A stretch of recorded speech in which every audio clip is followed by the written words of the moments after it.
Retornamos en semana 24, reforma laboral 45, 41, 40. Aquí vamos a conversar, discutir y ver las distintas miradas y para eso nos acompaña don Ernesto Bruna, académico y abogado de la Universidad Andrés Bello, en un tema que ha sido el de la semana. Gracias por acompañarnos. Muchas gracias a ustedes por la invitación, buenos días. Sí, se ha planteado y se ha puesto sobre la mesa el proyecto de reducción de la jornada laboral y quisiera partir contando cuál es la situación actual de nuestro país y puedes explicar cuáles son las dos alternativas que se están presentando. Actualmente la jornada laboral, según el Código de Trabajo, son 45 horas semanales distribuidas entre 5 y 6 días. No existe ninguna posibilidad en este esquema de poder trabajar ni 7 días, porque el séptimo día de descanso, pero tampoco una jornada de 4. En el año 2017 se presentó un proyecto de ley patrocinado por varios diputados, entre ellos la diputada Camila Vallejo, el cual reduce esta jornada a 40 horas semanales. Este proyecto es un proyecto puro y simple porque solamente reduce esta jornada de trabajo sin señalar ninguna metodología ni forma de adaptabilidad de esta jornada a las necesidades de la empresa.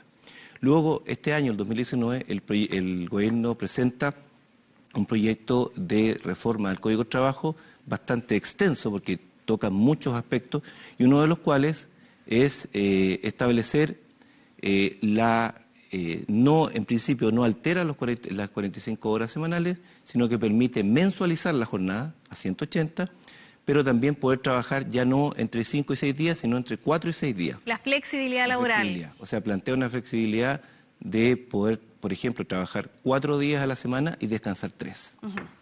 Es muy rígido, no hay forma de cambiar, digamos, es poco dúctil. Exactamente. Pero vamos a las cifras internacionales, porque por ejemplo, siempre nos comparamos con los países europeos. Holanda trabajan 45 a la semana, España 40, en el Reino Unido entre 37 y 40, Estados Unidos 40, y aquí en la región, porque... Para mirar a los vecinos. Para que nos comparemos con los vecinos también. Hay ejemplos, Perú 48 y Uruguay tiene promedios por zona, incluso que va desde los 42 a los 38. Sí. Por ejemplo, en Colonia de Sacramento, que es una ciudad muy bonita, por lo demás vayan a conocerla, trabajan 40,1. Es decir, estamos sobre la región incluso, en algunos aspectos. De horario, ¿nos hace bien, nos hace mal, somos poco productivos? Eso es un poquitito la discusión que da la gente en la calle, digamos. Sí, bueno, ¿qué duda cabe de que el descanso es importante en la productividad y en la vida de las personas? Quizás lo que habría que decir es que lo importante en este punto es que el derecho al trabajo busca proteger al trabajador como persona y por lo tanto se entiende. Y la verdad que basta preguntarle a cualquier trabajador, quizás a nosotros mismos, de que nos gustaría tener un poco más de tiempo para estar con nuestra familia o descansar. Pero ¿cuál es el tema? El tema es la comparación, y ahí está el tema. Porque se citan las cifras de la OCDE, y según la OCDE somos el quinto país que más trabaja. Estamos en el número 5. Y el tercero es la región que más trabaja. Está México, Costa Rica y después viene Chile. Pero precisamente el caso de Holanda es el caso que cita a la diputada Vallejo para presentar su proyecto. Entonces nos dice, mire, ¿y por qué se hace la comparación con Holanda? Porque tenemos una población similar, tenemos una diferencia de 1 millón de habitantes solamente. Y ellos tienen un PIB 4 veces más grande que Chile y trabajan menos jornada. Entonces la diputada dice, mire, ¿sabe qué? Igualémonos a este país que tenemos la misma población. Pero lo que ocurre es que el análisis es muy simple. Los países, las variantes de productividad son infinitas. Uno no puede comparar a Holanda, que tiene gasto público mayor, tiene mayor inversión en salud, mayor inversión en educación. Entonces el análisis a mí me parece que es demasiado simple. Y un Estado con más plata, porque la gente paga el impuesto que tiene que pagar. O sea, en Holanda, por ejemplo, el Estado se lleva cerca del 60% de los impuestos de cada uno para la salud, para la educación y para el andamiaje del Estado. O sea, también en nuestro país se ha formado una suerte de maraña de tratar de evitar tributar, sobre todo los empresarios más grandes. Por lo tanto, ahí tenemos un Estado más poderoso versus nuestro Estado que es más débil en términos económicos. En Holanda el impuesto al trabajo, el impuesto a las personas puede llegar a un 52%. Sí. ¿Cuál es la debilidad entonces del proyecto de la diputada Vallejo? Que es muy rígido frente a este tema de las 40 horas, son 40 horas y nada más. Eso es lo que yo he escuchado de algunos diputados, de algunos expertos. Lo que pasa es que ambas posiciones prometen algo. Lo que promete el proyecto de la diputada Vallejo es decir, mire, vamos a trabajar 40 horas y la productividad no va a disminuir. Ya. La verdad que yo no manejo y no existe una cifra del tema. Pero no hay estudios que lo avalen, digamos. No hay estudios. No dice, no va a disminuir, y cuando uno le pregunta, pero muéstreme el estudio que avale que no va a disminuir, no existe. ¿Qué se dice? Porque se compara, nosotros tuvimos una reducción de jornada el año 2005. Teníamos una jornada de 48 y bajó 45, bajó -3. Y se dice, del 2005 al 2019 la productividad no bajó, se mantuvo y en algunos casos aumentó. Pero lo que ocurre es que no se dice de que la jornada de ahora se pretende reducir más aún, 5, entonces -3, ahora -5. Y entonces, ahora, creo yo que sería ilusorio pensar de que no se va a ver afectada la producción o la productividad, va a tener un efecto en el empleo y en varios aspectos. Por ejemplo, en aquellos trabajadores en que su remuneración está basada en productividad, en comisiones, trabajar menos horas va a reducir su remuneración, necesariamente. Otra cosa, el gobierno... ¿Pero pasó eso el 2005 con la reducción de 48 a 45? Claro. ¿Bajaron los salarios? Lo que pasa es que el salario base no puede bajar porque está asociado a la jornada. El sueldo mínimo igual al sueldo base. Pero si yo tengo una parte de mi remuneración basada en comisiones por unidad de producción y voy a trabajar menos horas y voy a producir menos, necesariamente mi remuneración se va a ver afectada. Otro dato, el gobierno pretende presentar una indicación. Dice, van a ser 41 horas promedio con flexibilidad. Todavía no ha presentado la indicación. No sabemos cuáles van a ser los detalles. ¿Cuál es esa flexibilidad, además? ¿Cómo se flexibiliza? Porque hay que decir algo, la jornada es un dato muy importante en la relación laboral y el trabajador debe tener algún tipo de certeza. ¿Por qué? Porque afecta la vida del trabajador. Tiempos para pasar con la familia, tiempos para buscar a tus hijos al colegio, tiempos para estudiar, trabajadores que estudian. Entonces, por ejemplo, variar de una semana a otra una jornada laboral es complicado. Y la otra pregunta, ¿quién decide la flexibilidad? Claro. ¿La plantea el trabajador? Porque yo escuchaba al subsecretario Arap señalando de que el proyecto que ellos señalan va a permitir que el trabajador pueda imponer una flexibilidad al empleador. Me cuesta entender. Eso es impracticable, la praxis es muy difícil de practicar. Quiero invitarlos a que hagamos un ejercicio, salgámonos un poquitito de la discusión política, bueno, que ha estado muy sabrosa, y enfoquémonos en los trabajadores. Hoy día estamos viviendo quizá el periodo de automatización más importante de los últimos 100 años. Hoy día, por ejemplo, uno va al supermercado y hay menos cajeras y hay más máquinas automáticas. En un par de días más se va a inaugurar Chuquicamata subterráneo y los camiones van a ser transportados con un joystick desde arriba, sin conductores. Incluso se llegó a un ejemplo que era burdo. Alguna vez algún estudioso dijo que jamás una máquina iba a poder reemplazar a un hombre, por ejemplo, cultivando una manzana o una pera de un árbol. Bueno, crearon una máquina que milimétricamente saca una manzana y la deja en el canasto y cosecha. Es decir, estamos en un periodo de automatización donde las máquinas están ocupando parte importante de la empleabilidad de las personas. Y he visto, como Joseph Ramos, ayer académico, que decía, bueno, el que trabaja menos produce menos y esto va a significar en definitiva que gane menos y que incluso gente pueda trabajar menos en la empresa. ¿Esto va a significar, por ejemplo, menos productividad y despidos en algunas empresas? Es difícil decirlo de antemano. Si uno toma la reducción anterior del 2005, no aumentó el nivel de despido.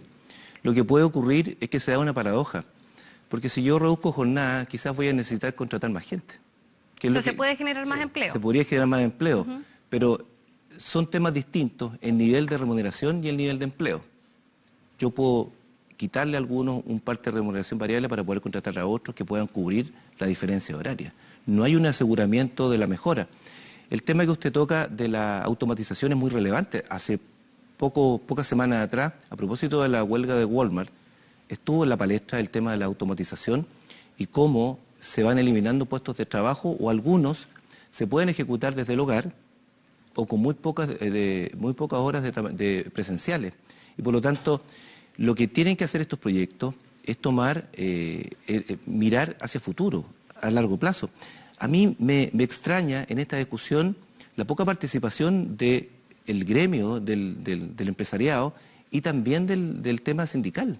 Uno ve un enfrentamiento político, pero la discusión técnica no se ha puesto sobre la mesa. Pareciera ser que se enfoca un tema ideológico, pero no un tema que puedan sentarse ambas partes, trabajadores y empleadores a poder discutir un proyecto y una fórmula que los pueda beneficiar a todos. Ernesto, siempre que se habla de reducir la jornada laboral hay un tema que es la productividad. Dicen que en Chile trabajamos mucho, pero que somos poco productivos. Sacadores de vuelta. Claro. Yo lo que le reconozco al proyecto de la diputada Vallejo es que puso el tema sobre la mesa. Sí, así es. O sea, y de hecho hizo que el gobierno también reaccionara a esto. ¿Qué tenemos que hacer para ser más productivos? ¿Dónde está nuestra falla? ¿Sacamos la vuelta? ¿Realmente trabajar tantas horas nos tiene en muchas horas muertas, básicamente en el trabajo? ¿Dónde está la falla? ¿Qué dicen los estudios? ¿Qué pasa con esto de la productividad de los chilenos? Porque también se dice, no, lo que pasa es que en Europa se trabaja menos, pero la gente es mucho más productiva. ¿Qué tenemos que hacer para ser más productivos? ¿O cambiar la mentalidad? No sé. Yo creo que es una multiplicidad de factores. Es muy difícil generar una fórmula para todo tipo de ocupaciones porque no todos los puestos de trabajo son iguales. Quizás en algunos, si uno toma los datos de la encuesta ENCLA, la última de la Dirección de Trabajo, uno puede visualizar de que no se trabajan 45 horas. Lo cercano que se trabaja son 44. Estamos hablando de horas de trabajo efectivo. Y en algunos tipos de ocupaciones, como por ejemplo el comercio o la atención de público, se acerca a las 45, pero por ejemplo la intermediación financiera va acercando a las 43 horas. Por lo tanto, ciertamente uno tendría que separar. Hay estudios respecto de la producción lineal, de que pasada cierta cantidad de horas diarias la productividad decae por el tema del esfuerzo físico. Y es lógico. Y es lógico, exactamente. Entonces quizás el tema que se ha puesto sobre la mesa es reducir la jornada y disminuir los tiempos muertos que se llaman, los tiempos que el trabajador está en la empresa sin producir, porque la producción terminó o porque su escala de productividad baja. Entonces hay otro que, perdón Valentina, lo que me falta, yo pongo el acento en el apellido que es la flexibilidad. ¿Y qué es lo que me falta de ambas partes? Me faltó del proyecto de la diputada Vallejo como el apéndice, ¿cierto? Sí. Porque además es acotado el proyecto y me faltó del gobierno también lo mismo. Porque hay pegas y pegas, digamos. Hay trabajos en Europa que se hacen la mitad desde la oficina y la mitad desde la casa y la mitad desde el teléfono, desde la movilidad que tiene cada uno. Yo creo que falta una modernización integral dependiendo del trabajo de cada uno. Y para entrar a la discusión del horario laboral, primero tendríamos que mirar la flexibilidad laboral. No sé qué opina usted al respecto. La flexibilidad se habla mucho, pero se entiende poco de qué es. Porque la flexibilidad no puede olvidar derechos de los trabajadores. Me explico, yo no puedo tener una jornada de trabajo a la entera disposición del empleador para que él pueda decidir quizás semana a semana o día a día cuántas horas de trabajo se van a ejecutar. Debe haber algún margen y ahí está el problema. Tenemos que estar a la espera de esta flexibilidad de 41 horas porque nos va a proponer quizás el gobierno los mecanismos en los cuales cómo se van a determinar. En el derecho comparado existen muchas fórmulas. Se pueden establecer jornadas pactadas mensuales, bimensuales, trimestrales, semestrales. Pero ¿qué ocurre en el derecho comparado? Existe una participación sindical y ese es el actor que no está presente en esta discusión, porque es el sindicato. Es muy complicado para un empleador sentarse con cada uno de los trabajadores, imagínense, a pactar cómo van a trabajar semana a semana. Se establece a propósito de contratos colectivos y de participación sindical cómo se va programando la producción de la empresa. Entonces, ese actor relevante de la relación laboral está ausente. Y entonces, uno también tiene que pensar cómo se va a dar en la práctica un acuerdo directo entre trabajador y empleador de flexibilidad. Claro. O sea, también la ley tiene que entregar un marco regulatorio que permita que el trabajador también tenga un grado de seguridad de cuántas horas va a tener, pero también el empleador pueda determinar y aumentar su productividad a propósito de una jornada. Es una discusión de extremo compleja, pero creo yo que falta un poco más de análisis técnico del tema. Pareciera ser una discusión más política y faltan muchos elementos que analizar. Y lo otro es que la comparación es incorrecta. No estamos comparando. Yo entiendo de que nuestro país camina hacia el desarrollo y todos queremos que así sea. Pero la comparación con países que tienen una larga tradición laboral, una larga tradición de productividad, pareciera ser un poco engañoso. Oiga, las que trabajan mucho y no sé si estarán sindicalizados o no, pero son nuestros deportistas.